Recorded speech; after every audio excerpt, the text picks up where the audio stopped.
नमस्कार। Himachal exam hub में आपका स्वागत है।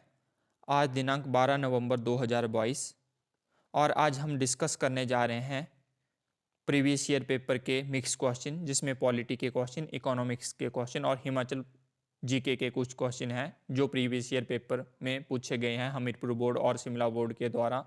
तो ये क्वेश्चन डिटेल में डिस्कस किए जाएंगे और आप टेलीग्राम ग्रुप भी ज्वाइन कर लें।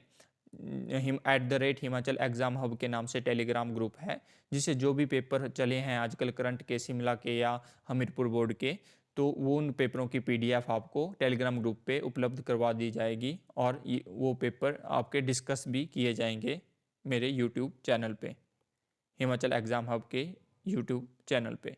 तो आइए डिस्कस करते हैं क्वेश्चन नंबर 144 से। Which article of Indian constitution enumerates fundamental duties of Indian citizens. भारतीय संविधान का कौन सा अनुच्छेद भारतीय नागरिकों के मौलिक कर्तव्य वर्णित करता है? तो ये करता है आपका आर्टिकल 51A। सी इसका सही आंसर होगा। और अगर हम बात करते हैं इसमें कौन कौन से प्रीवियस ईयर में क्वेश्चन बन चुके हैं आज तक फंडामेंटल ड्यूटीज़ से, तो एक तो ये क्वेश्चन बनता है इससे कि जो फंडामेंटल ड्यूटीज़ हैं आपकी वो कौन से पार्ट में है, कौन से पार्ट में है? तो ये है पार्ट 4A।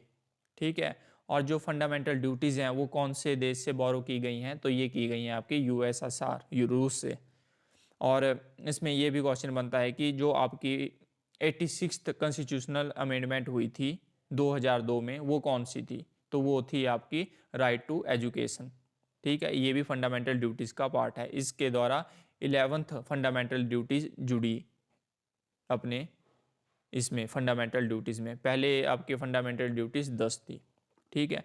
तो 86th कॉन्स्टिट्यूशनल अमेंडमेंट 2002 में कहा गया है कि सभी कहा गया है कि जो माता पिता या गार्डियन हैं उनका कर्तव्य है कि वो 6 से 14 साल तक की उम्र के अपने बच्चों के लिए शिक्षा का अवसर प्रदान करें। ठीक है। और जो भारतीय इसमें ये भी क्वेश्चन बना था प्रीवियस ईयर पेपर में कि जो भारतीय संविधान के मूल दस्तावेज में फंडामेंटल ड्यूटीज़ का जिक्र था कि नहीं था? तो इसमें भारतीय संविधान के दस्तावेज में मौलिक कर्तव्यों का कोई प्रावधान नहीं था। यह लिया गया था बाद में यूएसएसआर से, जो मैंने आपको बता दिया। ठीक है। और किसकी सिफारिश से फंडामेंटल ड्यूटीज़ ली गई? तो ये ली गई भारतीय संविधान में मौलिक कर्तव्यों को सरदार स्वर्ण सिंह समिति की सिफारिश पर 42 कॉन्स्टिट्यूशनल अमेंडमेंट एक्ट के तहत 1976 में आर्टिकल 51A में जोड़ा गया। तो ये बातें भी आपने ध्यान में रखनी है। Next question, question number 145। The upper house of Indian parliament is known as the. भारतीय संसद का ऊपरी सदन कहलाता है, तो उस ऊपरी सदन कहलाता है आपका राज्यसभा। 145 का ए सही आंसर होगा। अगर हम बात करें पार्लियामेंट की, तो पार्लियामेंट में आपका लोकसभा, राज्यसभा, ये चीज़ें भी आती हैं। तो अगर हम बात करें जो पार्लियामेंट कौन से आर्टिकल में आता है, आपको आर्टिकल भी पता होना चाहिए क्योंकि प्रीवियस ईयर पेपर में आर्टिकल भी पूछे जाते हैं। तो जैसे आपका पार्लियामेंट है आपका आर्टिकल 79 में। ठीक है। लोकसभा है आपका राज्यसभा है आपका आर्टिकल 80 में और लोकसभा है आपका आर्टिकल 81 में। ठीक है, ये क्वेश्चन बनते हैं इसमें प्रीवियस ईयर पेपर में। और प्रीवियस ईयर पेपर में ये भी पूछा जाता है कि काउंसिल ऑफ स्टेट्स किसे कहा जाता है? तो काउंसिल ऑफ स्टेट आपका कहा जाता है राज्यसभा को। ठीक है। और राज्यसभा में आपकी कितनी सीट्स हैं? तो ये है आपकी 250 सीट्स। ठीक है। और लोकसभा से ये क्वेश्चन बनता है कि आपका हाउस ऑफ पीपल किसे कहा जाता है? तो हाउस ऑफ पीपल आपका लोकसभा को कहा जाता है। ठीक है। और अधिकतम सदस्य कितने हैं लोकसभा के? ये क्वेश्चन बनता है प्रीवियस ईयर पेपर में। तो अधिकतम सदस्य हैं 552 अधिकतम सदस्य हैं। और एट परसेंट वर्तमान में 545 सदस्य हैं। तो ये सारी बातें आपने ध्यान में रखनी है। और आपने ये भी एक क्वेश्चन पूछा जाता है प्रीवियस ईयर पेपर के अकॉर्डिंग कि जब भारतीय संविधान बना था तो उस टाइम उसमें कितने आर्टिकल, कितने शेड्यूल्स और कितने पार्ट थे? तो आरंभ में जब बना था तो इसमें 395 आर्टिकल, ठीक है, 22 भाग और 8 शेड्यूल अनुसूचियाँ थी। ठीक है। और एट प्रेजेंट हम बात करें तो 448 आर्टिकल, ठीक है, और 22 से बढ़कर 25 पार्ट हो गए, ठीक है, अब 25 पार्ट हैं, पहले 22 पार्ट थे, भाग थे, और शेड्यूल हमारे 12 हो गए, पहले शेड्यूल हमारे 8 थे। तो ये भी आपने ध्यान रखना है। और ये एक क्वेश्चन ये भी पूछा जाता है कि भारतीय संविधान को बनाने में कितना समय लगा, तो इसको बनाने में 2 वर्ष 11 महीने और 18 दिन का समय लगा, ये बात भी आपने ध्यान में रखनी है। और इसमें हमारे ये भी क्वेश्चन बनता है कि जो हमारा संविधान अडॉप्ट किया गया, इंडियन कॉन्स्टिट्यूशन अडॉप्ट किया गया, तो वो कब किया गया, तो ये अडॉप्ट किया गया आपका 26 नवंबर 1949 को अडॉप्ट किया। और ये लागू कब हुआ, तो ये लागू हुआ 26 जनवरी 1950 को संविधान को लागू कर दिया गया, ये भी क्वेश्चन बनता है इसमें। और एक ये क्वेश्चन पूछा जाता है कि हमारा भारतीय संविधान के जनक कौन कहलाते हैं, तो डॉक्टर भीमराव अंबेडकर जी भारतीय संविधान के जनक कहलाते हैं, ठीक है। और जो फर्स्ट बैठक हुई थी भारतीय इसकी इस संविधान की, और अंतिम बैठक हुई थी, ये भी आपको पता होना चाहिए, ये भी प्रीवियस ईयर पेपर में क्वेश्चन पूछा जाता है। जो फर्स्ट बैठक हुई थी वो हुई थी हमारी 9 जनवरी 1946 को, ठीक है, और जो अंतिम बैठक हुई थी वो हुई थी आपकी 24 जनवरी 1950 को। तो ये सारे क्वेश्चन प्रीवियस ईयर पेपर के अकॉर्डिंग बनते हैं जो मैंने आपको बता दिए। Next question 146, the 73rd constitutional amendment deals with, 73वां संविधान संशोधन संबंधित है, तो ये संबंधित है आपका पंचायती राज से, ए इसका सही आंसर होगा 46 का। अगर हम बात करें कि जो हमारी पंचायती राज व्यवस्था ये कितने स्तरीय है, तो ये है त्रिस्तरीय, 3 स्तर पर है हमारे पंचायती राज व्यवस्था। ग्राम स्तर पर ग्राम पंचायत हो गई है ना, ब्लॉक स्तर पर पंचायत समिति हो गई, ठीक है, और जिला स्तर पर जिला पंचायत हो गई जिसमें जिला परिषद आते हैं, ठीक है, ये हमें पता होना चाहिए।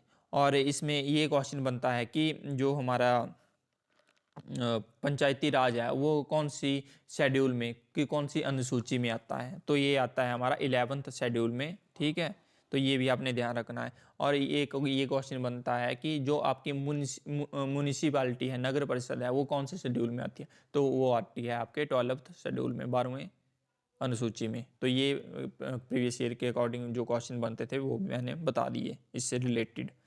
Next question 147, which is the only state of India to have the common civil code, Bharat के किस एकमात्र राज्य में समान नागरिक संहिता है, तो ये है आपकी गोवा में, डी इसका सही आंसर होगा। जो कॉमन सिविल कोड है वो आर्टिकल 44 के तहत आता है, ये क्वेश्चन बनता है एक प्रीवियस ईयर पेपर के अकॉर्डिंग, जो कि जो कॉमन सिविल कोड है, जो समान नागरिक संहिता है, वो कौन से आर्टिकल में आती है, तो वो आती है आर्टिकल 44 में, ठीक है। और इससे रिलेटेड और भी इम्पॉर्टेंट आर्टिकल हैं जो प्रीवियस ईयर पेपर में पूछे जा चुके हैं, जो मैं आपको बता रहा हूँ। जैसे आर्टिकल 14, आर्टिकल 14, तो आर्टिकल 14 हमें बताता है राइट टू इक्वलिटी, ठीक है। आर्टिकल 15 हमें ये बताता है कि किसी भी नागरिक के साथ धर्म, जाति, लिंग, नस्ल या जन्म स्थान के आधार पर कोई भी भेदभाव नहीं होगा, ठीक है। और आर्टिकल 16 हमें बताता है कि इक्वल एम्प्लॉयमेंट अपॉर्चुनिटी देता है हमारा आर्टिकल 16 भारत के सभी नागरिकों को। और आर्टिकल 17, तो आर्टिकल 17 में एबोलिशन ऑफ अनटचेबिलिटी, अस्पृश्यता का अंत किया गया है, ठीक है। और आर्टिकल 18 में जो आपकी उपाधियां हैं, उपाधियों का अंत कर दिया गया है, ठीक है। और आर्टिकल 19 में हमें अभिव्यक्ति की आज़ादी देता है हमारा आर्टिकल 19, जिसमें प्रेस की स्वतंत्रता, सूचना पाने की स्वतंत्रता, व्यवसाय करने की स्वतंत्रता, रोजगार की स्वतंत्रता, शांतिपूर्ण ढंग से सभा सम्मेलन करने की स्वतंत्रता, ये सब हमें आर्टिकल 19 देता है। तो ये सारी बातें ध्यान में रखनी है, ये सारे इंपॉर्टेंट आर्टिकल हैं जो एग्जाम पॉइंट ऑफ व्यू से बहुत इंपॉर्टेंट है और बार बार पेपर में यही आर्टिकल पूछे जाते हैं। Next question question number 148, if से ये आपके इकोनॉमिक्स का क्वेश्चन है। If saving exceeds investment the national income will, यदि बचत निवेश से अधिक है तो राष्ट्रीय आय कम होगी। 148 का ए सही आंसर होगा।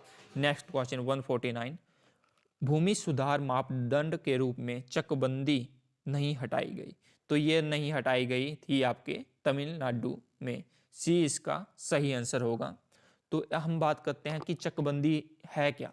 तो चकबंदी के तहत गांव में किसान के मौजूद जो कई खेत हैं, तो उन खेतों को मिला के एक या दो खेत बना दिए जाते हैं, जिसमें बिखरे हुए खेतों को एक खेत के रूप में संयोजित करना ही चकबंदी कहलाता है। इससे फार्मर्स को लाभ मिलता है। लाभ ये मिलता है कि उसकी सारी ज़मीन एक जगह पे हो जाती है, जिससे जो भी मशीनरी हैं वो भी अच्छे तरीके से खेत में आ जाती हैं। ठीक है, ट्रैक्टर वगैरह या उसको बढ़िया और भी अच्छी फैसिलिटी मिल जाती है, क्योंकि जो बिखरे बिखरे खेत हैं उन सारे खेतों को एक जगह इकट्ठा कर दिया जाता है, मतलब अदला बदली की जाती है इसमें ज़मीन की, और एक जगह दे दी जाती है ज़मीन किसान को। Next question 150, gilt edge means, gilt edge अर्थात, तो ये है market of government security, B इसका सही आंसर होगा। Next question 151, increase in net RBI credit for central government represent, केंद्र सरकार के लिए शुद्ध आरबीआई साख में वृद्धि दर्शाती है, तो ये वृद्धि दर्शाती है आपकी मौद्रिक घाटा, मोनेटाइज डिफिसिट।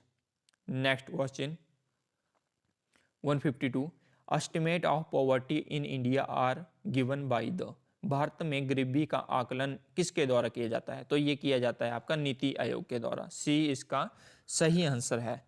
और नीति आयोग से related exam point of view से क्वेश्चन बनते हैं, जैसे जो नीति आयोग है इसकी फुल फॉर्म पूछ ली जाती है कि इसकी फुल फॉर्म क्या है, तो इसकी फुल फॉर्म है national institute for transforming India. ठीक है, और ये पूछा जाता है कि नीति आयोग है क्या, तो ये एक थिंक टैंक है। ठीक है, और कब बना नीति आयोग, तो नीति आयोग बना आपका 1 जनवरी 2015 से। ठीक है, और इसके ये भी पूछ लिए जाते हैं कि सीईओ, नीति आयोग के सीईओ कौन है, तो इसके सीईओ मिस्टर परमेश्वरन हैं। ठीक है, ये भी आपने ध्यान रखना है। इसके चेयरमैन कौन है नीति आयोग के, तो हमारे प्राइम मिनिस्टर साहब इसके चेयरमैन हैं, श्री नरेंद्र मोदी जी। ठीक है, और वाइस चेयरमैन इसके, तो वाइस चेयरमैन इसके श्री सुमन बेरी हैं। ये भी आपने ध्यान में रखना है, जो एग्जाम पॉइंट ऑफ व्यू से इंपॉर्टेंट है। नेक्स्ट क्वेश्चन हिमाचल जीके से रिलेटेड है, तो ये हिमाचल जीके का सेक्शन है। तो question number 155, who among the following ruler of Bushahr made Rampur his capital, Bushahr के निम्नलिखित में किस शासक ने रामपुर को अपनी राजधानी बनाया, तो रामपुर को राजधानी बनाया बुसर के राम सिंह ने, ए इसका सही आंसर होगा 155 का। तो अगर हम बात करें बुसर रियासत की, तो इसके कैपिटल के बारे में बात करें तो इसकी कैपिटल रही है आपकी कामरू। ठीक है, ये आपको पता होना चाहिए, ये क्वेश्चन पूछा जाता है कैपिटल के बारे में। इसके संस्थापक प्रद्युम्न इसके संस्थापक रहे हैं। ठीक है, और अंतिम शासक जो हैं आपके बुसर रियासत के पदम सिंह रहे हैं। तो ये भी बातें आपने ध्यान में रखनी है। Question number 156, the Gujjars in Himachal Pradesh are the descendants of, Himachal Pradesh में गुज्जर किसके वंशज हैं, तो गुज्जर वंशज हैं हिमाचल प्रदेश में हूणों के वंशज। 156 का ए सही आंसर होगा। Next question 157, in which year forest settlement was executed in Himachal Pradesh, Himachal Pradesh में वन बंदोबस्त किस वर्ष में कार्यान्वित हुआ, तो ये हुआ है आपका 1879 में आपका फॉरेस्ट सेटलमेंट हुआ है। Next question 158, where is the headquarters of Himachal Gramin bank, Himachal Gramin bank का मुख्यालय कहाँ है, तो इसका मुख्यालय है आपका मंडी में, डी इसका सही आंसर होगा।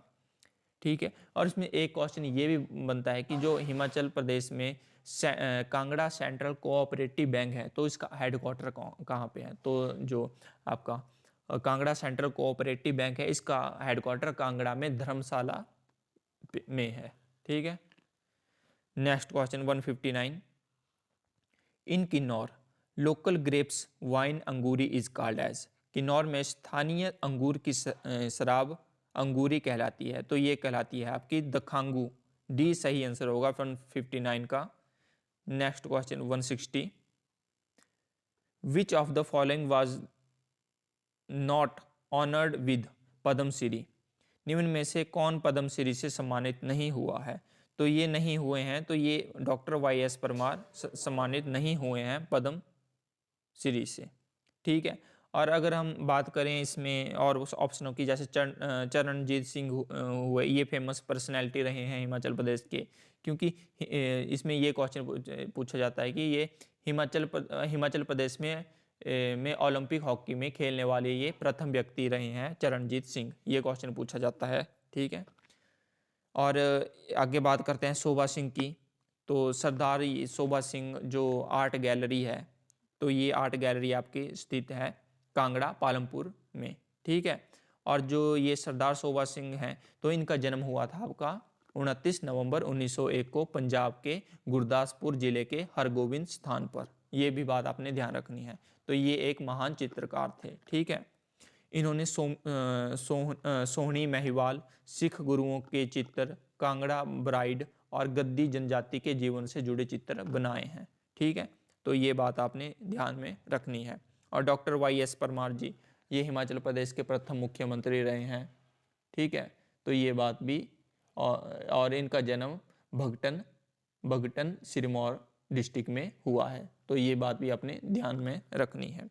तो ये थे क्वेश्चन, कुछ मिक्स्ड क्वेश्चन आपके, जो आने वाले एग्ज़ाम में ज़रूर आपकी हेल्प करेंगे।